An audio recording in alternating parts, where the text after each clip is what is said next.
Praise the Lord. നമുക്ക് ഇന്നത്തെ ചിന്താവിഷയത്തിനായി ലൂക്കോസിന്റെ സുവിശേഷം 11 അധ്യായം 13 വാക്യം വായിക്കാം. അങ്ങനെ ദോഷികളായ നിങ്ങൾ നിങ്ങളുടെ മക്കൾക്ക് നല്ല ദാനങ്ങളെ കൊടുപ്പാൻ അറിയുന്നു എങ്കിൽ സ്വർഗസ്ഥനായ പിതാവ് തന്നോട് യാചിക്കുന്നവർക്ക് പരിശുദ്ധാത്മാവ് എത്ര അധികം കൊടുക്കും. ദൈവമക്കളെ, ലൂക്കോസിന്റെ സുവിശേഷം 11 അധ്യായത്തിൽ ദൈവം തമ്പുരാൻ നമ്മെ പ്രാർത്ഥിക്കുവാൻ പഠിപ്പിക്കുന്ന ഒരു അധ്യായമാണ്. യേശു കർത്താവ് എന്തു കാര്യം ചെയ്യുമ്പോഴും പ്രാർത്ഥിക്കുന്നത് തൻ്റെ ശിഷ്യന്മാർ കണ്ടു. അവൻ അത്ഭുതങ്ങൾ ചെയ്യുമ്പോഴതിന് മുമ്പ് പ്രാർത്ഥിക്കുന്നത് അവർ കണ്ടു.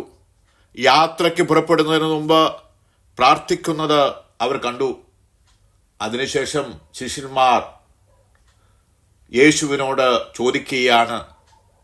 അവൻ ഒരു സ്ഥലത്ത് പ്രാർത്ഥിച്ചുകൊണ്ടിരുന്നപ്പോൾ ശിഷ്യന്മാർ വന്ന് ചോദിക്കുകയാണ്, യോഹന്നാൻ തൻ്റെ ശിഷ്യന്മാരെ പ്രാർത്ഥിക്കുവാൻ പഠിപ്പിച്ചതുപോലെ ഞങ്ങളെയും പ്രാർത്ഥിപ്പിക്കുവാൻ പഠിപ്പിക്കണമേ എന്ന് പറയുകയാണ്.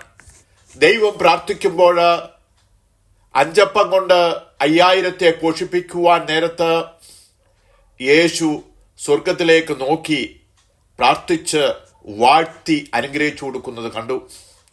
കുഷ്ഠരോഗിക്ക് സൗഖ്യം കൊടുത്തപ്പോൾ അവൻ സ്വർഗത്തിലേക്ക് നോക്കി പ്രാർത്ഥിക്കുന്നത് കണ്ടു. അപ്പോൾ ദൈവത്തിൻ്റെ അത്ഭുതങ്ങളെ ആ പ്രാർത്ഥനയിൽ ശിഷ്യന്മാർ ഉടനീളം കാണുകയാണ്. അങ്ങനെ ദൈവത്തിൻ്റെ അത്ഭുതങ്ങളെ ആ പ്രാർത്ഥനയിൽ ദൈവവുമായി പറ്റിച്ചേർന്ന് ദൈവത്തോട് യാചിക്കുമ്പോൾ ദൈവം അത്ഭുതങ്ങളെ പ്രവർത്തിക്കുന്നത് ശിഷ്യന്മാർ കണ്ടിട്ടാണ് ഞങ്ങളെയും പ്രാർത്ഥിക്കുവാൻ എന്നെ പഠിപ്പിക്കണമേ എന്ന് പറയുകയാണ്.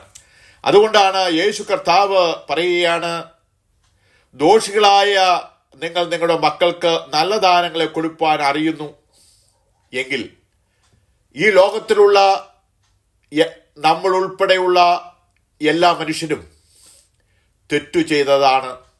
നീതിമാന്മാര് ആരുമില്ല. പക്ഷേ നമ്മളൊക്കെ നമ്മുടെ മക്കൾക്ക് ലോകത്തിൽ ഏറ്റവും നല്ലത് കിട്ടണമെന്ന് ആഗ്രഹിക്കുന്നവരാണ് നമ്മൾ. അതുകൊണ്ട് യേശു കർത്താവ് പറയുകയാണ്, ഈ ലോകത്തിലുള്ള ദോഷികളായ പാപം ചെയ്തിട്ടുള്ള മനുഷ്യരായ എല്ലാവരും അവരുടെ മക്കൾക്ക് നല്ല ദാനങ്ങളെ കിട്ടണമെന്ന് ആഗ്രഹിക്കുന്നു എങ്കിൽ സ്വർഗസ്ഥനായ ഞങ്ങളുടെ പിതാവ് അവരോട് യാചിക്കുന്നവർക്ക് എത്ര അധികം കൊടുക്കും. അപ്പോൾ നമ്മൾ ദൈവത്തോട് യാചിക്കുമ്പോൾ ദൈവം വളരെ അധികം കൊടുക്കുമെന്നാണ് ദൈവം നമ്മോട് പറയുന്നത്. ഇസ്രായേലിന്റെ പരിശുദ്ധൻ വ്യാജം പറയുകയില്ല, അനുദപിക്കുകയുമില്ല. അപ്പോൾ യേശു കർത്താവ് പറഞ്ഞ വാക്കിന് ഒരു മാറ്റവുമില്ല. ഇവിടെ ആത്മീയമായ അർത്ഥം നമ്മൾ ഉദ്ദേശിച്ചാൽ ആത്മീയമായ അർത്ഥം എന്താണ്? ദൈവമക്കൾ ദൈവത്തിൽ നിന്ന് ചോദിച്ച് ആത്മീയമായി മറ്റുള്ളവരെ പരിപോഷിപ്പിക്കുന്നതിന് ഒരു മനുഷ്യനെ കണ്ടാൽ ദൈവത്തിൻ്റെ വചനം പറയുവാൻ ഉള്ള കൃപ അവൻ ദൈവത്തിൽ നിന്ന് ചോദിച്ച് വാങ്ങിക്കണം എന്ന് ദൈവം നമ്മെ ഓർമ്മപ്പെടുത്തുകയാണ്. യേശുക്രിസ്തുവിന്റെ ശിഷ്യന്മാർ ചന്ദ്രരോഗം ബാധിച്ച രോഗിയുടെ മേൽ കൈവച്ചപ്പോൾ അവർക്ക് സൗഖ്യം പ്രാപിച്ചില്ല. പക്ഷേ അന്ന് ഈ ശിഷ്യന്മാർ ഒന്നും പ്രാർത്ഥനയിൽ ഉറ്റുനിന്ന് ദൈവത്തിൽ നിന്ന് ഈ കൃപാവരങ്ങളെ അളവോളം വാങ്ങിച്ചില്ല, പരിശുദ്ധാത്മാവിനെ വാങ്ങിച്ചില്ല. പഴയ നിയമത്തിലേക്ക് നമുക്ക് വന്നപ്പോൾ ജനങ്ങളെ പരിപാലിപ്പിക്കുവാനുള്ള ദൈവത്തിൻ്റെ ആത്മാവ് യഹോവയായ ദൈവം മോശയുടെ മേൽ കൊടുത്തു. ഏകദേശം 30 ലക്ഷത്തോളം ജനങ്ങളെ നിയന്ത്രിക്കുവാൻ ഉള്ള കഴിവ് ദൈവം മോശയുടെ മേൽ കൊടുത്തു. പിന്നെ അവരിൽ 100 പേരെ വീതം ഗ്രൂപ്പുകളായി തിരിച്ചപ്പോൾ ആ ആത്മാവിനെ എടുത്ത് അതിൻ്റെ ലീഡർമാർക്ക് പകുത്തു കൊടുക്കുകയാണ് ചെയ്തത്. ദൈവമക്കളെ, നമ്മൾക്ക് ദൈവവചനം ഒരു വ്യക്തിയോട് പറഞ്ഞു കൊടുക്കണമെങ്കിൽ, ആത്മീയമായി അവന്റെ ഹൃദയത്തിൽ നമ്മൾ വിതക്കണമെങ്കിൽ ദൈവത്തിൽ നിന്ന് നമ്മൾ ചോദിച്ചു വാങ്ങിക്കണം. അങ്ങനെ നമ്മൾ ചോദിക്കുമ്പോൾ ദൈവം വളരെ അധികം നമുക്ക് തരും. ഈ ദോഷികളായ മനുഷ്യർ തൻ്റെ മക്കൾക്ക് എത്ര നല്ലത് കൊടുക്കുന്നു എന്ന് നാം ഓർക്കുകയാണ്. അങ്ങനെ എങ്കിൽ നമുക്ക് എത്ര അധികം സർവശക്തനായ ദൈവം നമുക്ക് എത്രയധികം തരുമെന്ന് ദൈവം നമ്മെ ഓർമ്മിപ്പിക്കുകയാണ്. മത്തായിയുടെ സുവിശേഷം 7-ാം അധ്യായം 11-ാം വാക്യത്തിൽ പറയുകയാണ്, അങ്ങനെ ദോഷികളായ നിങ്ങൾ നിങ്ങളുടെ മക്കൾക്ക് നല്ല ദാനങ്ങളെ കൊടുപ്പാൻ അറിയുന്നുവെങ്കിൽ സ്വർഗസ്ഥനായ നിങ്ങളുടെ പിതാവ് തന്നോട് യാചിക്കുന്നവർക്ക് നന്മ എത്രയധികം കൊടുക്കും. ലൂക്കോസിന്റെ സുവിശേഷത്തിൽ പരിശുദ്ധാത്മാവിനെ എത്രയധികം കൊടുക്കുമെന്ന് പറഞ്ഞപ്പോൾ മത്തായിയുടെ സുവിശേഷം 7-ാം അധ്യായം 11-ാം വാക്യത്തിൽ പറയുകയാണ്, നന്മ എത്രയധികം കൊടുക്കും. ഹല്ലേലൂയ. ഇവിടെ പറയുകയാണ് നന്മ ഹല്ലേലൂയ, നന്മ എത്രയധികം കൊടുക്കുമെന്നാണ് ദൈവം നമ്മെ ഓർപ്പെടുത്തുന്നത്. ഹല്ലേലൂയ. മനുഷ്യർ നിങ്ങൾക്ക് ചെയ്യണമെന്ന് നിങ്ങൾ ഇച്ഛിക്കുന്നതൊക്കെയും നിങ്ങൾക്ക് ആർക്കോ ചെയ്യുവീൻ, ന്യായപ്രമാണവും പ്രവാചകന്മാരും ഇത് തന്നെ. ഹല്ലേലൂയ. ഇവിടെ നമ്മൾ പറയുകയാണ് നന്മ. ലൂക്കോസിന്റെ സുവിശേഷം പറയുകയാണ് പരിശുദ്ധാത്മാവിനെ എത്രയധികം തരുമെന്ന് പറയുകയാണ്. പരിശുദ്ധാത്മാവ് ദൈവമാണ്. ദൈവം നമ്മുടെ കൂടെ ഉണ്ടെങ്കിൽ നമുക്ക് എല്ലാം സാധ്യമാണ്. മത്തായിയുടെ സുവിശേഷം വരുമ്പോൾ എല്ലാ ബ്ലെസ്സിങ്ങും ദൈവത്തിന്റെ എല്ലാ ബ്ലെസ്സിങ്ങും ദൈവം നമുക്ക് തരുമെന്ന് ദൈവം നമ്മെ ഓർമ്മപ്പെടുത്തുകയാണ്. ഹല്ലേലൂയ. ദൈവമക്കളെ, നമ്മുടെ ജീവിത യാത്രയിൽ ഉടനീളം പ്രാർത്ഥനയിൽ നമ്മൾ ഉറ്റിരിക്കുന്നുവെങ്കിൽ എപ്പോഴും പ്രാർത്ഥിപ്പിൻ, എപ്പോഴും സന്തോഷിപ്പീൻ, ഇടവിടാതെ പ്രാർത്ഥിപ്പീൻ എന്ന് തെസ്സലോനിക്ക ലേഖനത്തിൽ അപ്പോസ്തലനായ പൗലോസ് നമ്മെ ഓർപ്പെടുത്തുകയാണ്.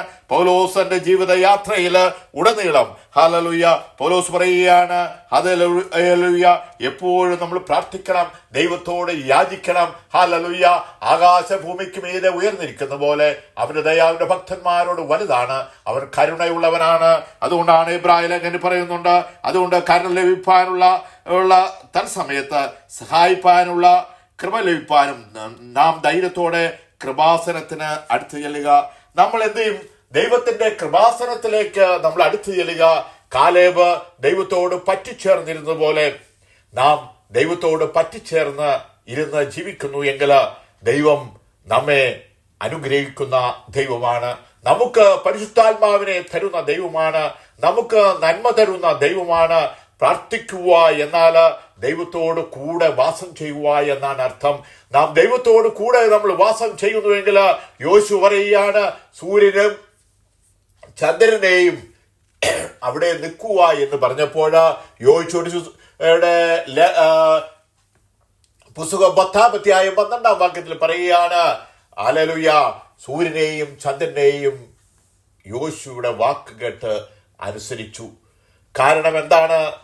ദൈവം പരിശുദ്ധാത്മാവിനെ യോശുവയ്ക്ക് ദൈവം കൊടുത്തു. യോശുവോട് ദൈവം പറയുകയാണ്, ഞാൻ മോശയോടുകൂടെ ഇരുന്നത് പോലെ നിന്നോടുകൂടെ ഇരിക്കും.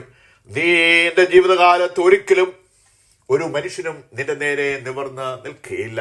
ദൈവമക്കളെ, ദൈവം നമ്മുടെ കൂടെ ഉണ്ടെങ്കിൽ നമുക്ക് വിജയം നിശ്ചയമാണ്.